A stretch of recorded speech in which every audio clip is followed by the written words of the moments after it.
예배에 참여하신 한성교회 모든 성도 여러분을 환영하고 축복합니다. 나 자신보다 나를 더 사랑하시는 우리 하나님께서 여러분 모두에게 하늘의 크신 은혜와 평화 가득 부어주시길 주님의 이름으로 간절히 기원합니다. 저는 앞으로 7주간 길 위에서 만난 하나님, 이런 주제로 말씀을 증언하려고 합니다. 오늘은 그 첫 번째 시간으로 운명에서 소명으로, 이런 제목으로 함께 은혜 나누도록 하겠습니다. 우리가 길을 걷는 이유는 가야 할 곳이 있어서입니다. 물론 요즘에는 건강을 위해서도 길을 자주 걷습니다. 근데 이렇게 건강을 위해서 걷더라도 목표 지점이 있죠. 어디까지 갔다가 다시 되돌아와야 되겠다, 이렇게 목표를 정하고 걷습니다. 물론 때로 정처 없이 걷기도 합니다. 특별한 목적지를 두지 않고 그냥 발 닿는 대로 걸을 때도 있죠. 왜 그렇게 걷냐면 마음이 싱숭생숭하고 마음이 좀 혼란스러울 때 자기 마음을 안정되게 하려고 그때 걷잖아요. 이렇게 걷더라도 마음의 안정이라고 하는 목표 지점은 있어요. 그래서 그 목표 지점을 따라 우리가 걸음을 걷습니다. 이렇게 길을 걷는다는 건 매우 상징적 의미를 갖고 있는데요. 길을 걷는다는 것은 우리가 처해 있는 삶의 자리를 바꾼다는 것을 의미합니다. 이런 의미에서 길은 자리 바꿈의 여정이다, 이렇게도 표현할 수 있을 것입니다. 우리는 누구나 삶에서 자리를 바꿀 필요가 있습니다. 근데 삶의 자리를 바꾼다 하면 이사를 가거나 또 회사를, 직장을 옮기는 그런 것으로 생각하기 쉬운데요. 필요하면 이사도 할 수 있고 직장도 옮길 수 있죠. 하지만 삶의 자리를 바꾼다는 근본적인 의미는 우리가 삶을 바라보고 해석하는 방식을 바꾸고, 삶을 대하는 자세와 태도를 바꾸고, 삶에 대응하는 행동 양식을 바꾼다는 것을 의미합니다. 이게 바뀌어야 진짜 삶이 바뀌는 것이죠. 어디에서 살든 무엇을 하며 살든 삶을 대하는 자세가 바뀌지 않으면 우리 삶은 늘 똑같다라고 말해도 과언이 아닐 것입니다. 우리가 삶에서 우리 주변을 에워싸고 있는 이 조건들이죠. 기본 환경은 달라지기 쉽지 않습니다. 생물학적인 조건도 그렇고, 우리 삶을 둘러싸고 있는 물리적 환경도 그렇고, 우리가 가까이 하는 사회적 관계도 쉽게 달라지진 않아요. 저를 예를 들면 제가 이제 더 이상 키가 자랄 일은 없잖아요. 180 이상 자라날 일은 없습니다. 그냥 이 키 가지고 평생 살아야 돼요. 지금 제가 우리 나이로 47이니까요 47년 대한민국에서 살았는데 이민 가서 딴 나라 국적 가지고 살 일도 없을 것 같습니다. 결혼한 지 한 10년 넘었으니까요, 우리 아내하고 그동안 10년 넘게 살았는데 앞으로도 다른 여자하고 살 일은 없을 것 같아요. 제가 목회의 길을 걷고 있는데 제 기질과 특성상 중간에 그만두고 딴 직업을 가질 것 같지는 않아요. 이게 제게 주어진 기본적인 삶의 조건입니다. 변하기 쉽지 않아요. 저는 그냥 운명처럼 받아들입니다. 그런데 변할 수 있는 게 한 가지가 있다면, 내 삶을 에워싸고 있는 이런 기본적 삶의 조건과 환경을 대응하는 나의 삶의 자산은 내가 달리할 수 있습니다. 근데 사람은 이 세상을 사는 삶의 방식을 달리하는 일에는 힘쓰지 않고 자기 삶의 조건과 환경을 바꾸는 일에만 힘쓸 때가 되게 많습니다. 그런데 우리의 모든 괴로움과 불행은 사실 거기에서 온 것은 아닌지 돌아볼 필요가 있습니다. 진짜 바꿀 것은 안 바꾸고, 바꾸기 힘든 것, 바뀌기 어려운 것들에 너무 힘쓰며 사는 것은 아닌지 모르겠습니다. 우리가 삶을 대하는 방식, 이 삶에 대응하는 방식을 바꾸는 일은 훨씬 더 수월합니다. 말 한마디만 바꿔도, 우리 마음속에 자주 되뇌이는 생각 하나만 바꿔도 우리 삶의 자세는 달라지는 경우가 굉장히 많습니다. 다카하시 가즈미라고 하는 일본인 정신과 의사가요, 자기에게 상담했던 여러 환자들을 대상으로 가졌던 여러 임상 사례들을 묶어서 책으로 발간했는데요. 그래도 사람은 달라질 수 있다라는 제목의 책이에요. 이제 그 책에 여러 유형의 이제 환자들이 등장하는데 그 중에 이제 한 사람을 제가 소개해 드리려고 합니다. 이제 42살의 여성이에요. 이 여성은 23살에 결혼했습니다. 그리고 줄곧 도쿄에서 생활했습니다. 스라의 일남 일녀의 자녀를 두었어요. 남편은 기계 관련 판매 영업사원으로 일을 하고 있었습니다. 남편의 이제 벌이가 그렇게 넉넉하진 않아서 이 여인도 이제 간간히 아르바이트로 가게를 도우면서 생활을 했습니다. 어느 날 이제 정신과 의사에게 마음이 괴롭고 힘들어서 찾아왔는데 알고 보니 아주 심각한 우울을 안고 있었습니다.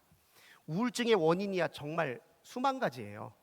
별별 이유로 우리는 우울해질 수 있는데, 근데 이 여인 같은 경우에는 찾기 아주 비교적 수월한 참 어려운 환경적 요소가 있었어요. 남편 때문에 우울감에 휩싸이기 딱 좋았습니다. 이 남편이 회사에는 모범적이고 평소에는 굉장히 온순한 사람이었어요. 말수도 없고 대체로 사람들에게 무난하다 평가를 받는 사람이었는데, 이상하게 술만 먹고 오면 자기 아내에게 폭언과 폭설을 늘어놓았습니다. 아내에게뿐만 아니라 자녀들에게도 똑같이 그렇게 행동했어요. 결혼한 내내 그런 일을 반복적으로 겪어야 했습니다. 왜 이혼하고 싶지 않겠어요? 이혼해야 되겠다는 생각도 아마 가졌을 것 같아요. 실제로 그런 생각을 가졌습니다. 그런데 이혼하는 게 말처럼 또 쉽나요? 이제 우리나라도 그렇고 일본도 마찬가지인데, 동양 문화권에서 이혼이라는 걸 쉽게 선택할 수 있는 선택지는 아닙니다. 그래서 어렵게 힘들게 억지로 그렇게 삶을 살다가 우울감이 온 것이죠. 누구라도 아마 그런 상황이라면 우울해졌을 것 같아요. 첫날 상담하는데요, 상담하는 내내 이 여성이 의사 선생님에게 던진 질문이 무엇이었냐면, 선생님, 어떻게 하면 우리 남편 술을 줄일 수 있을까요? 어떻게 하면 우리 남편 술을 끊을 수 있을까요? 그걸 왜 정신과 의사에게 묻습니까? 대답 못할 내용이죠. 의사 선생님은 이제 그런 답은 제가 줄 수 없습니다. 제가 드릴 수 있는 말이 대답이 없습니다. 이렇게 얘기해요. 이게 현실적이죠.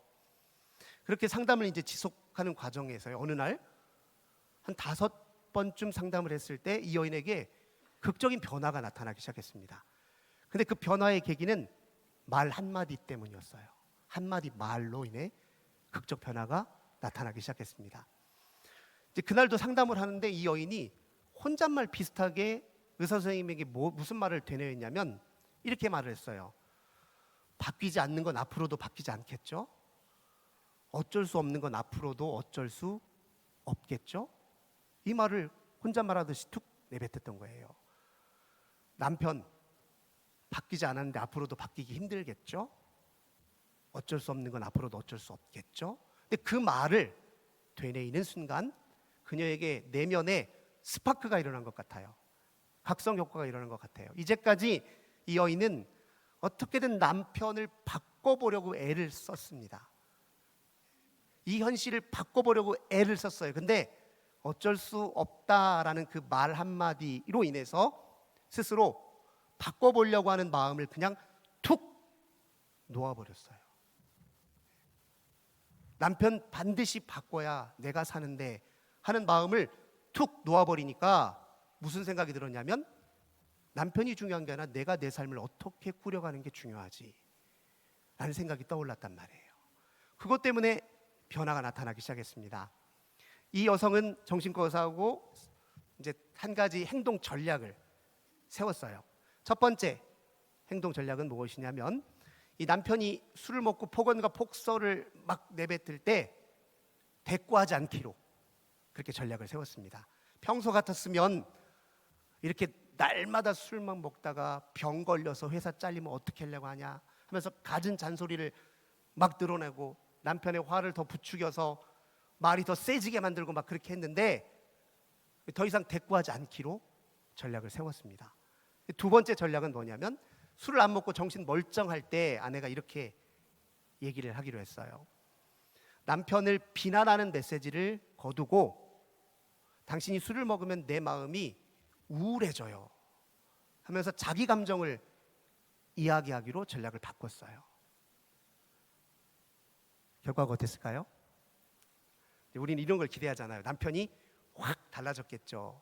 근데 달라지긴 달라졌습니다. 근데 몇 년 걸렸어요. 남편의 변화보다 더 중요한 변화는 이 여성의 변화예요. 이 여성은 우울감으로부터 완전히 해방됐습니다. 이전까지 하루에 2-3시간 자나? 자더라도 설잠을 자요. 자꾸 깨고 깊이 잠 못 들었는데 10년 세월 그렇게 살았는데 이렇게 마음을 먹고 행동 전략을 바꾸다 보니 숙면을 취하기 시작했어요. 늘 어깨가 결려요. 만성 어깨 결림이에요. 근데 이 어깨 결림 현상도 싹 사라져 버렸어요. 아르바이트 할 때 같이 일하는 동료들이 얼마나 꼴 보기 싫은지 힘들었는데 아예 다르게 보이기 시작한 거예요. 일하는 게 즐겁고 활력이 돋기 시작했습니다. 여성이 이렇게 달라졌어요. 그러니 그 여성의 달라짐 때문에 결과적으로 남편도 술을 끊게 됐어요. 이게 실제 사례입니다. 이 여성에게 나타난 이 놀라운 변화는 어쩔 수 없다라는 그 한마디 말 때문에 이 변화가 시작된 것이거든요. 어쩔 수 없다는 말이 무엇을 뜻합니까? 우리는 삶의 조건을 자꾸 바꾸고 싶어 해요. 술 마시는 남편, 속 썩이는 자식, 꼴 보기 싫은 직장 동료들, 잘 안 풀리는 경제, 어떻게든 바꿔야 내가 산다 생각하는데 그 마음을 톡 놓아버리기로 결단하는 게 어쩔 수 없다라는 말에 담겨져 있어요. 그리고 내 삶의 대응 방식을 바꿔보자. 이게 어쩔 수 없다는 말 속에 담겨져 있어요. 우리의 삶의 조건들은 운명적인 측면이 있죠.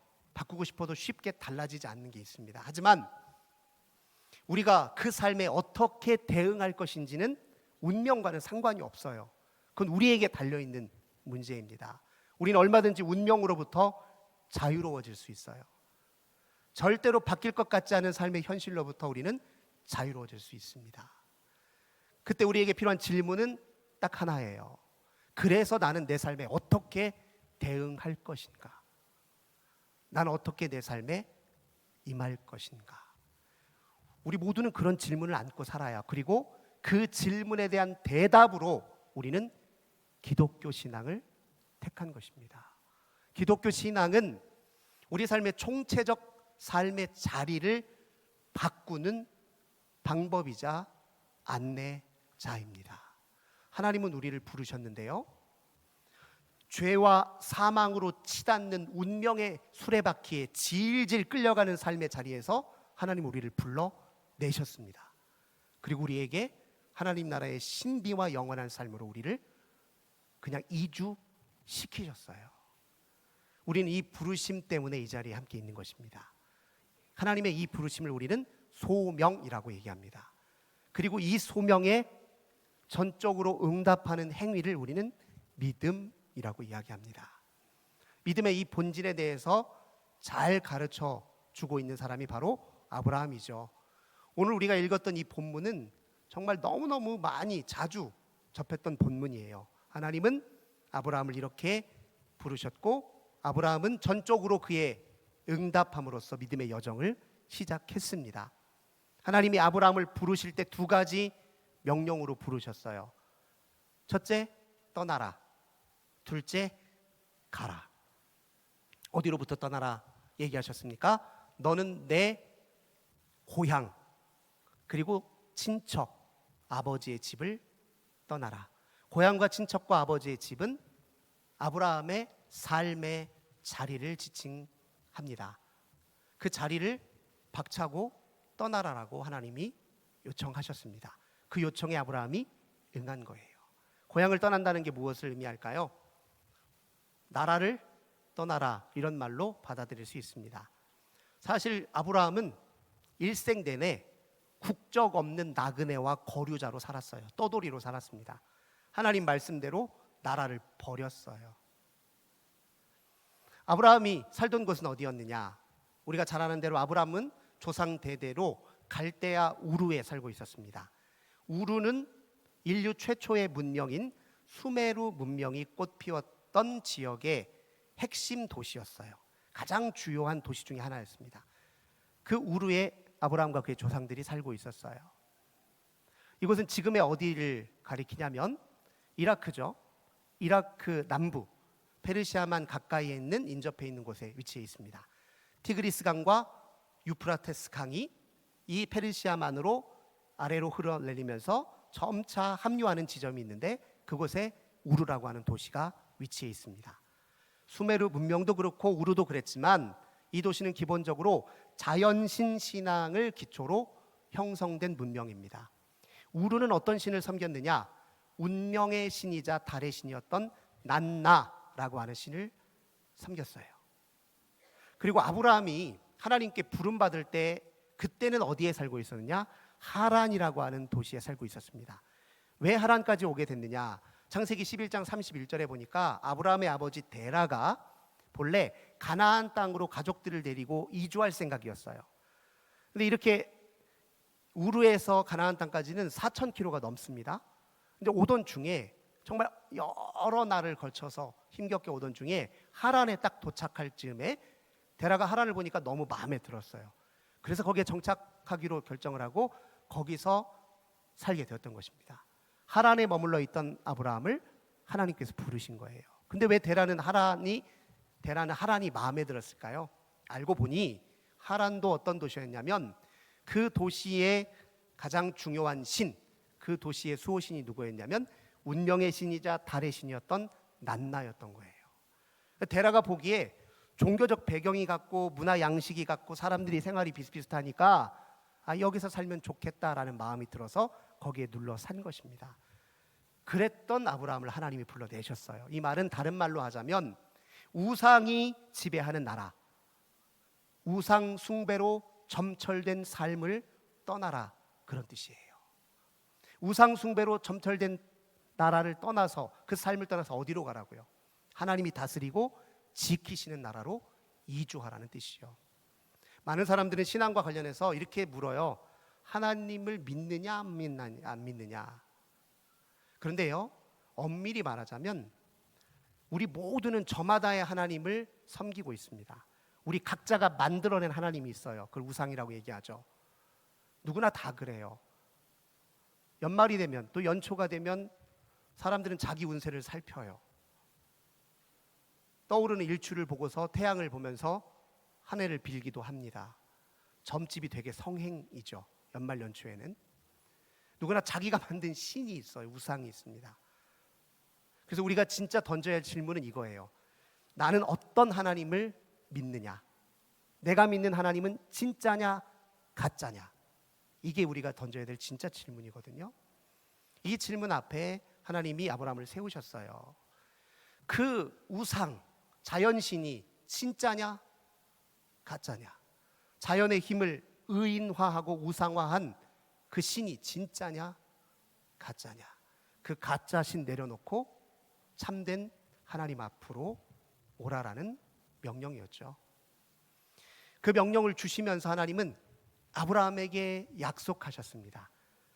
내 부름에 응답하여 나오면 네 삶에 무엇이 전개될 것인지를 약속하셨어요. 우리가 잘 알죠? 창세기 12장 2절 3절에 하나님은 땅을 줄 것이다. 너로 큰 민족을 이루게 할 것이다. 내 이름을 창대하게 할 것이다. 너로 모든 민족의 복의 근원이 되게 할 것이다. 이렇게 약속해 주셨습니다.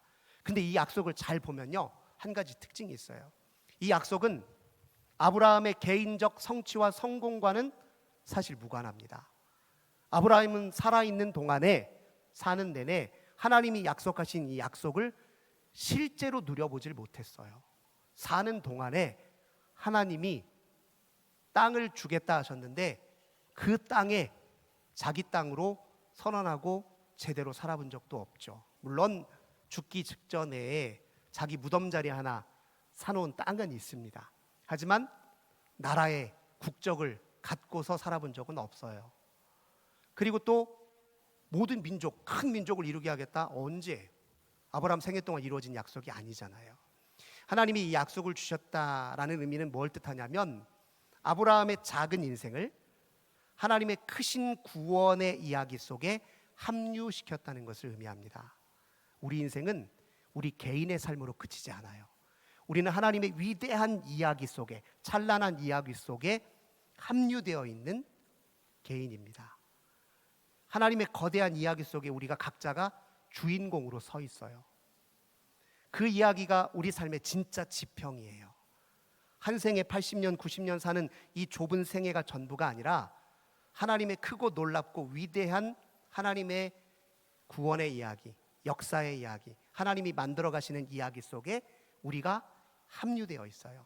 하나님의 이야기를 배경으로 우리 삶의 이야기가 펼쳐집니다. 아브라함은 자기 삶의 지평을 넓혔어요. 하나님 신앙 때문에. 그 약속의 구체적 내용이 무엇인지 다시 한번 살펴볼까요? 땅을 주리라, 하나님 나라로 이주시키겠다, 큰 민족을 이루게 하겠다, 너로 하나님의 백성 공동체를 세우겠다, 내 이름을 창대하게 하겠다, 하나님의 창조의 목적에 부합된 온전한 사람이 되어 하나님이 부여하신 재능과 가능성을 아름답게 꽃피우게 하겠다, 그런 뜻이죠. 모든 민족의 복의 근원이 되겠다, 너를 통해서 하나님의 영광이 드러나고 하나님 나라가 확장되고 많은 민족과 열방이 내게로 돌아오는 역사가 일어날 것이다, 그런 약속이잖아요. 그 약속에 아브라함이 반응하고 움직인 것입니다. 우리 삶을 저주의 시선으로 바라보지 않고 놀랍고 위대한 시선으로 바라보기 위한 가장 좋은 방법은 우리 삶이 우리 개인의 삶으로 그치는 것이 아니라 하나님의 위대한 역사 속에 한 단편과 한 줄기를 형성하고 있다라고 그렇게 인식할 때입니다. 그러면 더 이상 내 인생은 초라한 인생이 아닙니다. 내 인생은 잠깐 생물학적인 수명으로 그친 인생이 아니게 됩니다. 영원의 세계에 마땅한 존귀한 인생으로 다시 기억될 수 있는 것이죠. 이 축복을 믿고 아브라함에게 하나님께서 또 떠나라 한 것은 친척입니다. 친척은 뭘 뜻합니까? 우리가 늘 가까이 하는 관계를 뜻해요. 우리가 늘상 시선을 두고 즐겨 찾고 늘상 바라보는 것들, 그것들이 우리에게 미치는 영향력을 경계하라는 뜻입니다. 내가 가까이 하는 모든 것들이 내 마음을 좌지우지해요. 들었다 놨다 합니다. 내 정신을 지배할 때가 많아요. 그 모든 것들로부터 거리를 유지하라는 것이 친척을 떠나라는 말이 갖고 있는 핵심의 의미입니다. 예를 들면 인간관계로 이야기하면 우리가 아무리 가까이 하고 좋아하는 사람이라도 모든 면을 믿으면 안 돼요. 그가 하는 말을 다 믿으면 안 됩니다. 그는 진심으로 그런 말을 했겠지만 그 진심 어린 말 속에 오류도 있고 오해도 있고 거짓 정보도 있고 잘못된 판단도 있고 좁은 인식도 있고 편견도 있습니다. 아무리 가깝고 내가 좋아하는 사람이라도 그 말을 다 믿으면 안 돼요. 아무리 가까운 사람이라도 내 마음과 심령을 지배하게 내버려둬서는 안 됩니다. 요즘 유행하는 가스라이팅이라는 말 많이 유행하잖아요. 교묘하게 나를 지배해서 자기 이속과 이익을 챙기려는 사람들, 그런 사람들에게 마음과 영혼이 지배당할 때 우리 가스라이팅 당했다라고 얘기를 하잖아요. 조심해야 됩니다. 하나님은 우리가 관계 맺는 모든 관계보다 가장 우선적인 관계를 우리에게 요청하십니다. 우리가 가장 가까이 해야 될 사람, 우리가 가장 민감하게 반응하고 가까이 모셔야 될 분은 여호와 하나님이십니다. 우리의 모든 관계의 기초에 하나님과의 관계가 있기를 원하십니다. 친척을 떠나 하나님과의 관계 속에서 모든 관계를 재형성하라고 요청하십니다. 어떤 관계는 우리를 두려움으로 자꾸 이끌어요. 그 사람 앞에만 가면 내가 초라해지고 위축돼요. 하나님 그런 관계 원치 않으십니다. 그렇게 지배당하는 관계 원치 않으십니다. 하나님과의 관계 속에서 두려움을 뚫고 당당하고 담대하게 그 관계를 맺기 원하십니다. 관계의 포지션을 다시 세우기를 원하신다고요. 조금 조심스러운 얘기긴 하지만요, 많은 성도들이 목사님에게 가스라이팅 당하는 경우도 있어요. 교묘하게 목사님이 하라는 대로 다 그대로 움직이는 경우가 있습니다. 조심해야 돼요. 이단들이 왜 생성됐냐면 처음에 하나님이 주신 은사가 카리스마가 되게 컸어요. 그러다 보니까 교만한 마음이 들고 그 힘으로 사람들을 지배하고 군림하기 시작하면서부터 이단이 시작됩니다. 조심해야 돼요. 아무리 가까워도 하나님보다 가까이 둘 수는 없는 법입니다. 네. 하나님은 우리의 관계를 통해서 우리가 만든 하나님과의 관계를 통해 모든 관계를 재형성하기를 원하시는데, 예를 들면 우리가 누군가를 사랑할 때 가장 건강하게 사랑하려면 그와 나를 사랑하시는 하나님을 사랑하는 마음으로 다른 사람을 사랑해야 돼요. 그래야 우리가 건강하게 사랑할 수 있습니다. 우리가 누군가를 도울 때도 선한 마음으로 돕지만 그게 돕는 사람에게 또 도움을 받는 사람에게 나쁜 영향을 끼칠 수도 있습니다. 어떻게 도와야 제일 좋습니까? 우리를 도우시는 하나님을 의식하며 그 마음으로, 그 하나님의 마음으로 도와야 가장 건강하게 도울 수 있습니다. 때로 사람을 미워할 때가 있어요. 어쩔 수 없는 일이죠. 하지만 그 순간에 우리를 용서하시고 자비로우신 하나님을 기억하고 의식할 수 있다면 그 미움이 나를 해치지 않고 타인을 해치지 않고 내가 잘 다스릴 수 있는 힘도 생기는 법입니다. 하나님은 욕심쟁이세요. 모든 관계보다 당신과의 관계가 최우선이길 원하십니다. 그래야 우리가 관계 맺는, 가까이 관계 맺는 모든 관계가 건강한 방식으로 재형성될 수 있음을 믿으시기 바랍니다. 그리고 우리 하나님은 또 아버지의 집을 떠나라고 이야기합니다. 아버지의 집은 우리가 안착하고 안주해 있는 이 세상의 문화와 가치 체계를 상징합니다. 어린 시절의 어린 아이들은요, 어디에 관심을 갖습니까?